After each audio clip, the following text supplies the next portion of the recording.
basi basuka teme pona ko kende ko pesa procureur mbongo po amonisa muninga ne passe aza présent. On se met les pas d'akibanyo to la tata problème. Là yokola oya lokene. Et le kim sa ombo ka oyo okoyebanga nga leki ya tele. Ko nyumbela to sholana na zambeko.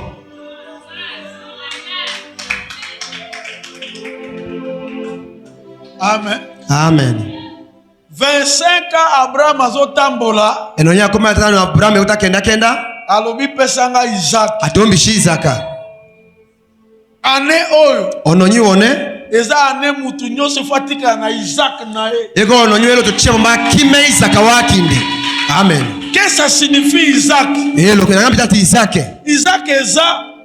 Isaac eko. Eloko mutu akope sote ka nzambe. Engokelo to otolalo demba hauke ko shapa ka zambe. Po eloko mutu akope so ko sila. Engokelo ko shotolo demba ayo shilanda ayo lana. Mais Isaac, Oku Isaka. Abraham avait l'argent. Abraham aiko le konji. Mais sans Isaac, La pomba Isaka. je respecte tout le monde. Parce qu'on ne sait jamais. Ateloi.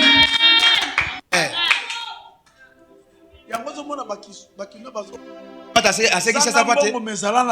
Elo, hombe kunji mongala ato. Kana lo sambi. Relation le kimbongo. Lo sambi leke kunji. Mais okomona na loja. Wa nala no kenye? Nonga mutu. Nga moto. Wa mena lo shomoti lake. Gomona nge pana yo mugolo moko? Nakas. Donc ngo pembola donc. Pasola zungu wana soki sani wana pasola yango. Na kwa lisusu te. Ombi chanya. Ai papa. Kaki ana leso.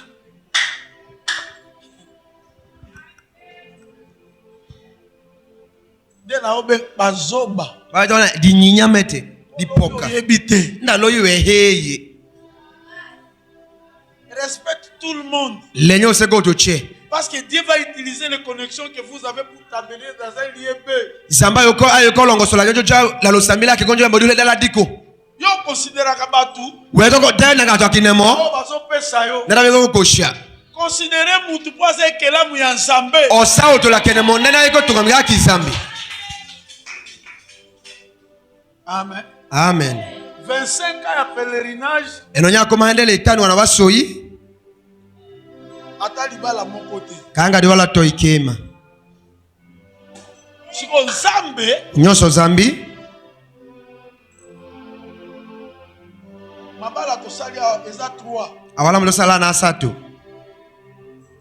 Ya Bovik. Papa Bovik. Mais sala mangi na kota bato Goma. Ongo hongi kwanga ndola ane hongi la Goma. Kata ya de kawa mile frère kaso. Ba benir na Goma. Ochoka aka kikola Goma lengo halani. Na Mbushimai mabala mibale. La Mbushima ya hindi. Ya Jonathan. Aki Jonathan.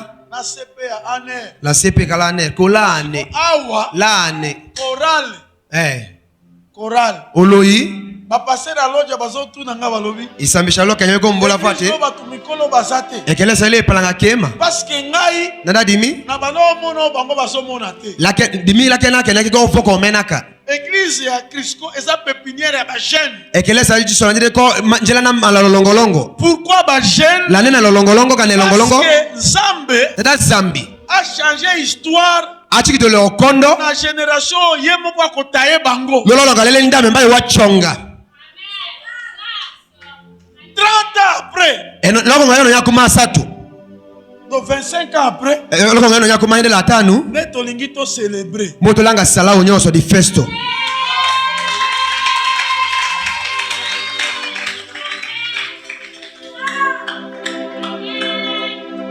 Siko lokola yoza Saint Thomas na Saint Tomate. Wego omenya omoto na wapami. Obi Saint Tomate. Webeka omenya omoto. De Thomas au féminin. Aso omenya omoto mba utatolo lo français. Féminin omoto. Thomas zaki mutetela. Thomas ki ko tetela. Pwandi mefo paka lambo chuma pitala. Kedi dande mbeto para chukanya. Eko dikishi. Lo paka to. Mete jisongo. Ongo mete jiso paka to kime. Thomas pe abimeli kaka ye. Thomas moto me paka nde. Batutu babandai kobanga. Ato chako kaka woma. Ba obi kombo ane ekotanga masute. Ato lokomo so to pekato. Bakangi ndaku. Vodi halodu.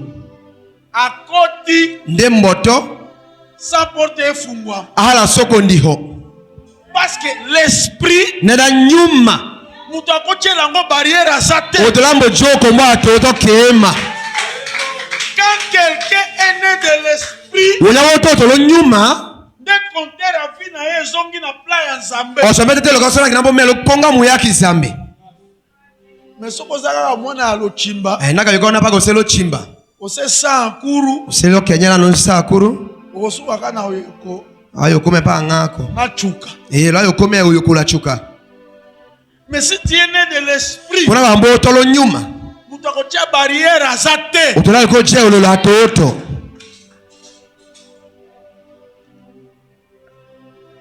Amen. Amen. Nanda kuna biso y avait l'argent. Lolo dola kiso falanga ya kiko. Sauf Yesu. Koko jiso ko monga. Mbongo eza kasa. Akuteko di kachi. Abraham alobi. Abraham ekomita.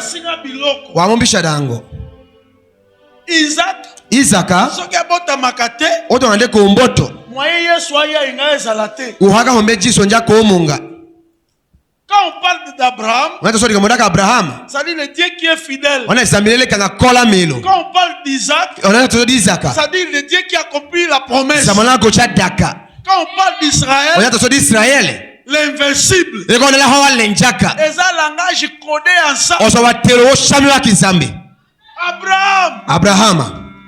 Et pas nanga age salakate. Le milolonga hate kana deko hate. C'est moi Elohim. Dimimela to yalaka. Ça signifie Nyanga bitate. Le Dieu créateur. Samonele lo otongi. Il y a une différence entre fabriquer et créer. Et comme cela ça we tonga kana we sala la we chula. On fabrique à partir de quelque chose qui existe. Et le we po chula kalo la yango mo se yamo shaka tongama.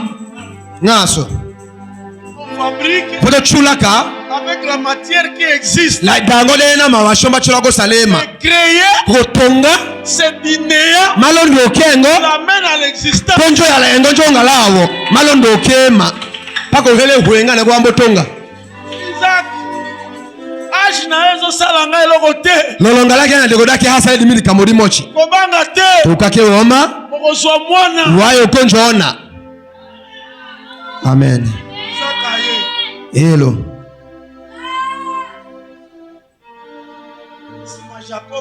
Longo Jacob onjoya. Parce que na lignée wana. Nada lonondo di keso. Yesu alingaka ya kopima. Maka hombe jiso jo tomba. Siko atoza na ndaku. Kanga wekolo lodu. Eza na 1000 étages na l'autre. Eko la étage furi ya liko efula lolo kenye. E bota mwana. Ayo tona.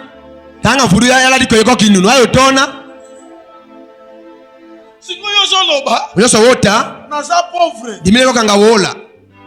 Nzambe soka fungoli o misu. Zabina ko dihola washo. Oyeba mwana oyo za na ye. E yona le lande. Botike peut-être na expliquer. Cheko kia. So ba ebisi. Viens. André.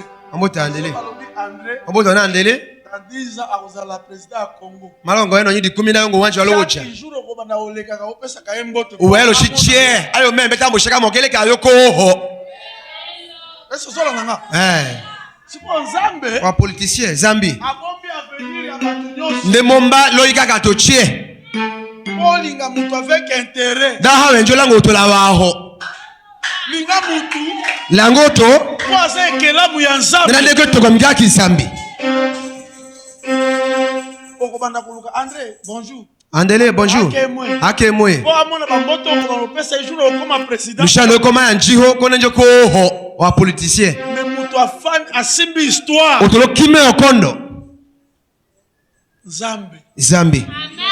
Ya Abraham. Zambi ka Abraham. O abotisi mwasi. Nana yo cha omoto. Na menopause. Lele hayo la kwa tone hayo kambota. Atachikitana. Yeda Abraham. Zambi ka Abraham. Atobotama na famille. Kana okotolo kumbo. O ezanga griffe. Kere bula fadi kana chapa. Atobotama na famille o eyebani te. Kana okotolo kumuka heyama.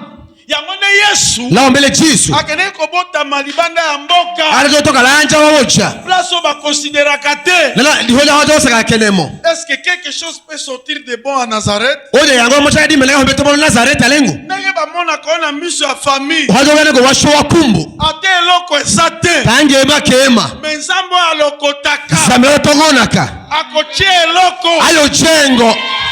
Amen. La Bible dit, afuna loko mitate Dieu qui donne la vie aux morts, zamlasha lo solo le wana wakafu il appelle les choses qui ne sont pas comme s'ils étaient. mbele kada wonele kebo ko deko C'est Dieu qui amène les jours. zamonela ke la loshi Yoko bangate. wedo ka ke woma Famille na botami. kuba wana yaka moto osowe Besoin de pas de la famille te. keso haya maloli kamoda kumbo Besoin de dépendre d'un roi souverain. ego je malo wanji wala diko chumiwela mboche Car le Seigneur décide wonyoto saka yatola kamosa di jango kana yediko qu'il moule, ndo qu'il neige kana halwe au Salango. ayo ko chama Mateo chapter isambele Verset 11 difasa de kumila otoi à 12. polo di kumila hende Mateo 11 2 Corinthiens 12 chapitre 4. kore toka hende to ane yande Verset 13. di kumila sato C'est Jésus qui dit, jiso mbata si vous, naka nyu Tangarouna, ade Matthieu 7, Mateo isambele di kumila te polo di kumila hende Nous lisons dans Matthieu chapitre 7, versets 11 à 12. la foi elle vient meta onjaka de ce qu'on attend. lokene ko kaso Nous n'avons pas la foi. shoke mambetao La foi c'est un don que Dieu donne. la mbeta ko lo shalasha sambi Mais la foi vient ko mbeta ko njaka quand on écoute ce que Dieu dit. woyoka soka neka tazambi Qu'est-ce qu'il dit? attendez Si donc méchant comme vous l'êtes, vous savez donner de bonnes choses à vos enfants, à combien plus forte raison votre Père qui est dans les cieux Bofanana.